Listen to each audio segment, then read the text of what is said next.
Right, now what we're going to do is once you've redone everything,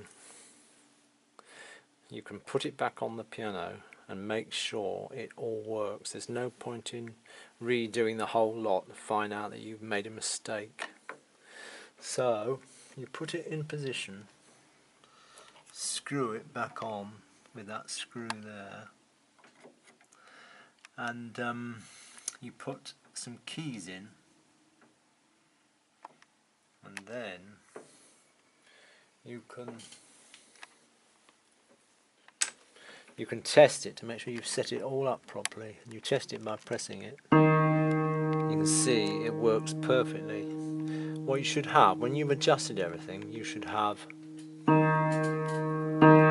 1/4 inch gap between the strings and the hammer. That's where it should stop when you press the key down. Come down here. This check felt should, the top of it should be in line with the top of that check leather. So you can see that is roughly the same height as that piece, so that's set up properly.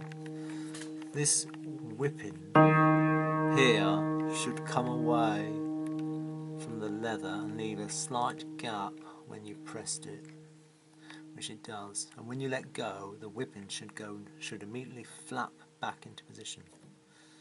Shouldn't get stuck, and you should be able to then play it lots of times to make sure. Works perfectly. And then this little tape that you've put back in, it should have a little bit of play in it. It shouldn't be tight. You should be able to pull it towards you to get rid of the slack, or push it back to take up the slack. So that is set up perfectly. Oh, by the way, you had to put back in this bar which contains the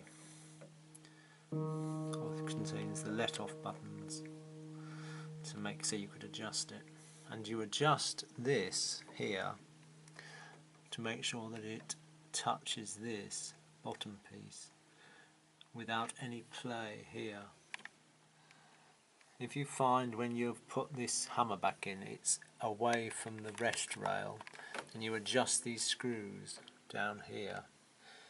You make that one, you undo that one and do that one up, and that piece of wood will drop down and this hammer will drop, and you stop it when it's just touching the rest rail like that, then it's all in the right position. So you can see that works perfectly. And it now means, oh, there's one other thing before you set that up, you have to get the rest felts. The rest felts, they come in two different types. You've got a thick one and a thin one. You have to find out which one you need, and you do that with this little piece of wood. And when you put that on there, and when you press it down, it should be level with the key next to it. You can see it is. And that means, that's because I've used these thin washers which go on there like that. If you use the thick ones, then the key it'll stop there, so it won't have gone down far enough. So you'll soon find out whether you've got the right ones or not. That has to take that right down to be level with the one next to it. That shows it's got the right amount of key dip.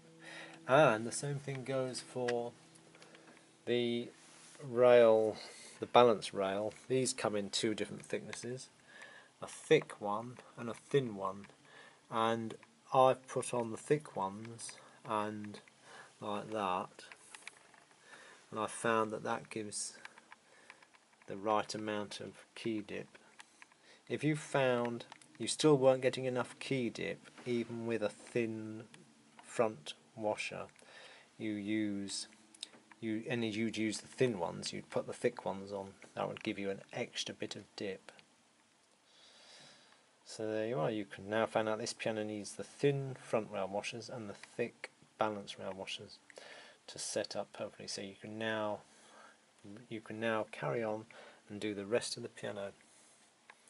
And I'll show you this piano again. Oh, and one other thing is when you've scraped the old check leather off and you want to put a new one on, you paint the old one with this product, which is a wood hardener, which makes it so that any dust on there becomes hard, so it provides a good key for the hot glue gun, because you must never glue things with the hot glue onto anything that's got dust on it. And if you follow all that, by the time you've done the whole lot, the piano should be completely reconditioned.